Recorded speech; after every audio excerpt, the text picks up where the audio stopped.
we have a question from Maria, and it's about the contemporary events, and it resonates because uh, we've seen in John the Baptist that when he was speaking out, he was arrested and eventually executed. He got people upset with him. And there are a lot of people feeling that the environment right now is not yet at the point, but it could come to the point where we would be unable to speak honestly and truly about things we believe. And that if we tried to do that, we could be persecuted. So Maria writes, it is abundantly clear we must speak more and speak up in view of the BLM man who spoke about tearing down pictures of Jesus and desecrating all things holy to us. So we're in a kind of situation where people are very cranky and very angry, and a lot of us want to stay out of it. I kind of want to stay out of it myself. But it's like that scene in Lord of the Rings where they say to the old king, you keep saying you don't want to go to war, but war is upon you. It's as if we're not given a choice at a certain moment. We no longer can hesitate.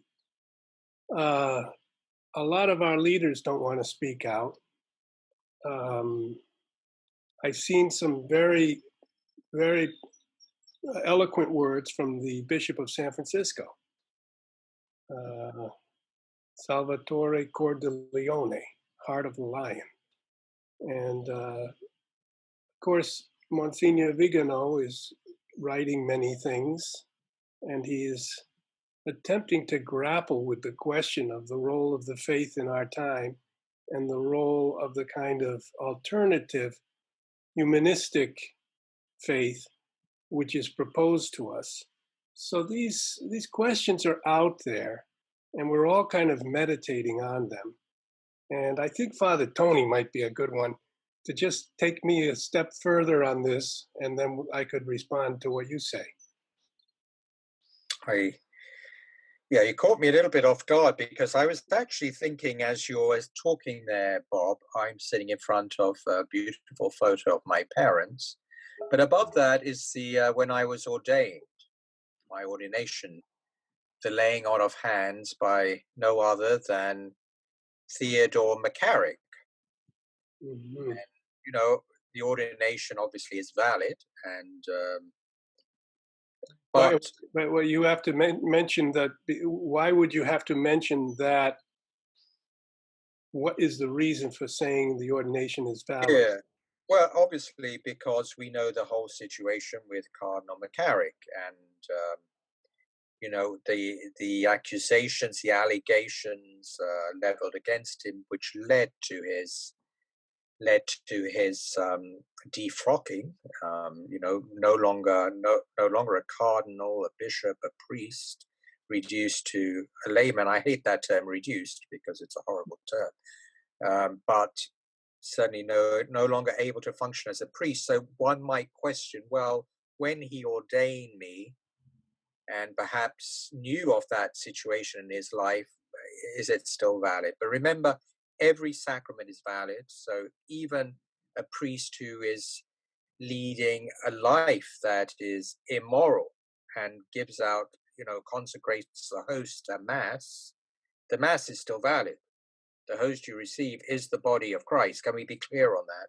It's damage that's done to the priest, and he will have a lot to answer for, you know.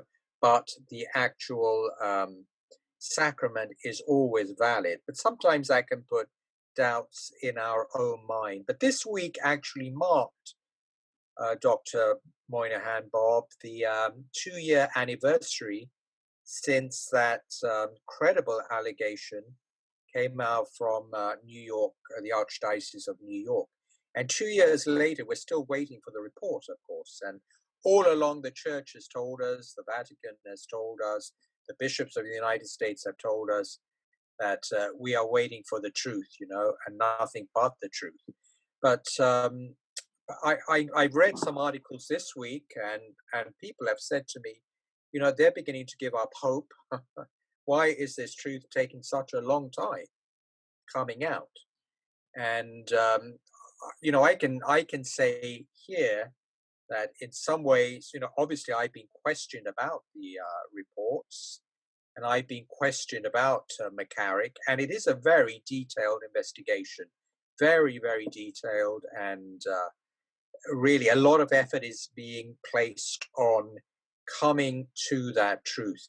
But if I may, uh, perhaps that is a question mark in the minds of your viewers today, of our viewers. I mean, we're hearing so much about the church. You had that big deal in London of the property in a very prominent part of London.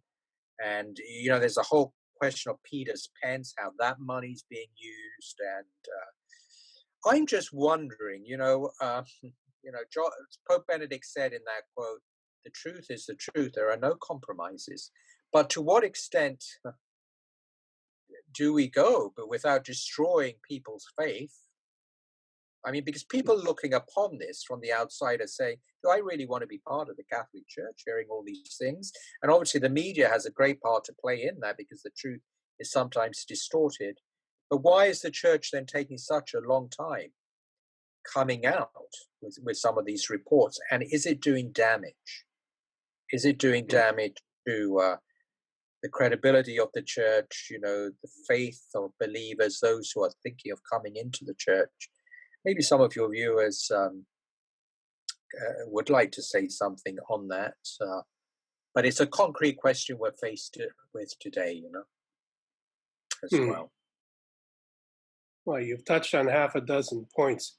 We're 2 years from the credible allegation against McCarrick. And from that point, we've not had a thorough Vatican response.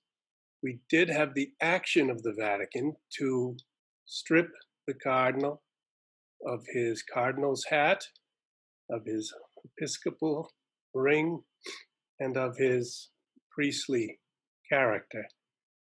And McCarrick has just spoken very briefly with one person since then. So I've even spoken with you, Father Tony, about a desire to actually visit with McCarrick and chat with him and ask him before he passes away. And you spoke about the four last things: death, judgment, heaven, and hell. I would like him to take the opportunity to speak truth. Now, I think we have the terrible situation of our fallen human nature, and in the church it becomes more terrible because the church is holy, the bride of Christ. And when priests and ministers of the church fall, it tarnishes the church. We know this from the very beginning. We know that Peter, as a man, denied Christ 3 times on the night he was arrested. He was afraid to be arrested himself. He says, I don't know the man. I never knew him. But you traveled with him. No, you're mistaking someone else. So in our church, all through history, we've had sinful men, but we've also had tremendous efforts made to try to develop a path of moral perfection or a moral improvement, to draw closer to the conduct of Christ himself. And all of this effort by the church was not without great fruit. And we have a cloud of witnesses, as we say, of saints and people who have done amazing, miraculous things to heal the sick, to create hospitals, to even perform miracles. So we have these contradictory things. We have the tarnishing of the church by the sins of the church representatives, and we have the adornment of the church by the miraculous acts of very many believers. Now, somehow in the past century or two, we've had a cultural, societal change where the role of the priest, the role of the priesthood is different than it was for 1,500 years. The priest was always the most educated member of the community for 1,500 years. And starting in the Renaissance period and into the later early modern period, with the rise of industrial society and of a kind of business class, even a middle class, and literacy in schools, the priest confronted a society which was different than it had been. And this this has proceeded to the in the last century to a kind of perplexing career role for priests, which is coming to a climax now in our own time. I would say that the word we often use to describe this is clericalism. Pope Francis speaks about it often. The Second Vatican Council made a tremendous effort to take a few steps toward dealing with this sort of socio-spiritual question. And uh, they said, we're going to emphasize the role of the lay people, the priesthood of all believers. We're going to downplay the priesthood as a kind of hierarchical status and upplay the concept of service. So we're developing uh, our thinking and our appreciation of many of these things over these 5 or 6 decades since the Second Vatican Council. And somehow, many of the systems that we had in place for training and for developing a moral life and for developing ascetic life have been changed. Some have been displaced, some have been eliminated. And so we have, probably to a certain degree, an inevitable lack of discipline. We've tried to be the church with a friendly and sort of non neurotic, non authoritarian face. And we've become a church where the rules aren't followed and people are no longer adhering to the discipline of what really had continued for centuries and centuries. So we have a modern phase here, which we don't know the final results of. We're right in the middle of it now, and there are different reactions to it. But people have a feeling that we had a corruption in a way that got in high up into the hierarchy of the church, and it was the corruption of status, of of of of, of income, of money, and of freedom from any sort of accountability. All of this has had its fruits in a lack of, it's a catastrophic lack of respect for the authority of the church as in comparison to what it was a generation ago. And how can it be reclaimed? I guess we could ask some of our.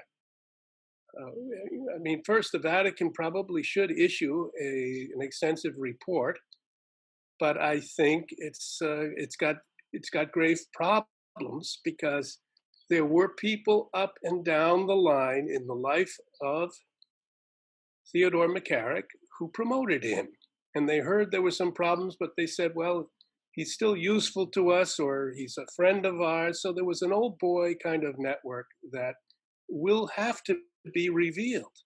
But if they reveal that, it will ripple out and affect our understanding of other people.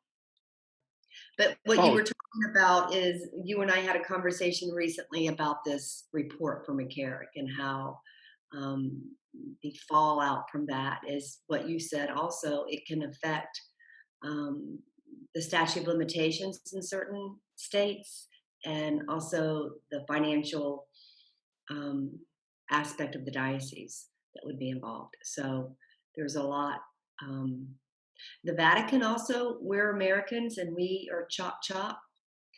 Rome is the eternal city. Mhm. So, right, Father Tony?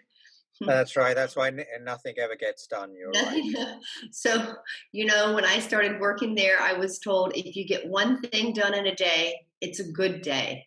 And so it's a completely different mindset in Rome and in the Vatican about how time goes, the expectations of reports coming back. And we tend to always look at it with the lens of the country that we're from. And for us in the Mm, United States, it's chop chop.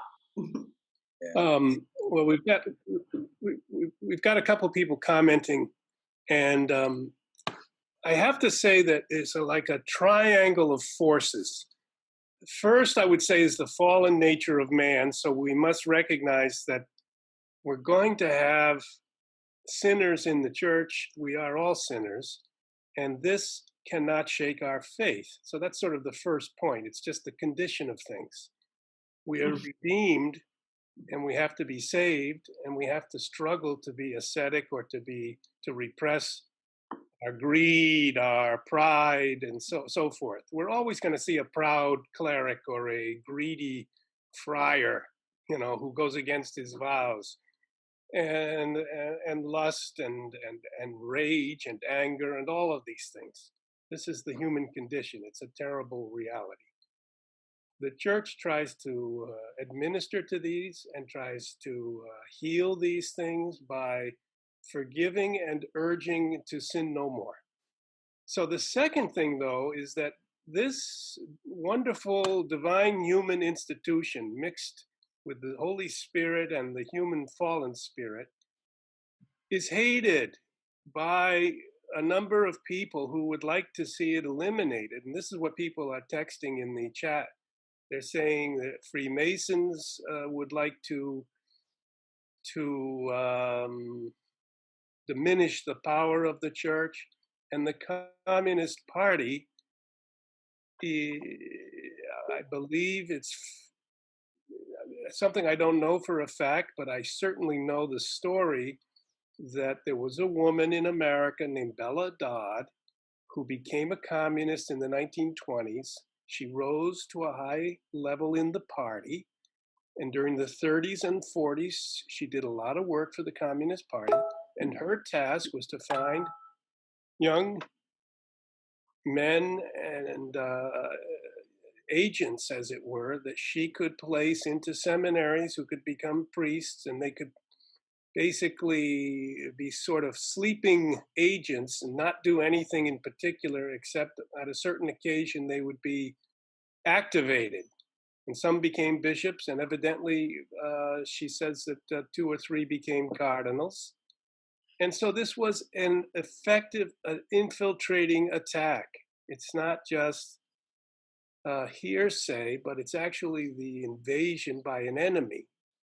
Now, all the details of that I don't know, and there probably should be a Well, study. Yeah, if you do recall, Bob, Alice von Hildebrand gave us a certified copy of the letter from Bella Dodd. yeah, Remember that? Probably 15 years ago. yes, yeah. With her statement about the work that she did um, to destroy the Catholic Church, and she was aware of many others who did the same thing. Yeah. So the fact is that we're under attack, and Bella is interesting because she was hit by a streetcar, and her leg was run over, and she lost her leg. Mhm. And in misery and pain, she went first into the Communist Party. And she became kind of an angry and bitter woman. Then she had a religious conversion and became a Catholic and was very close to Bishop Fulton Sheen. And she talked often with him. and he he brought her into the church, and then he advised that she could speak out and give testimony about what she had done. So really what she did never should have become public knowledge. It's kind of a miraculous story. And I mean, we I would say we should still have further investigation, but I think it's very interesting that that her story reveals a coordinated attack on the church. And then um, there is a kind of spirit of the age, as we call it, which is always floating around, and it tends to want to eliminate any concept of the holy, the sacred, the divine, the supernatural. We might call it humanism. We might call it secular humanism. And secular humanism, they're kind of, in their own mind, they're sincere people. Even the communists are sincere. They say, well, this religion is the opiate of the people. It just puts their minds on these heavenly things and makes them forget about the injustices and sorrows of this world, which should be fought and gotten rid of, but they're out there praying and wasting their time. So there's a kind of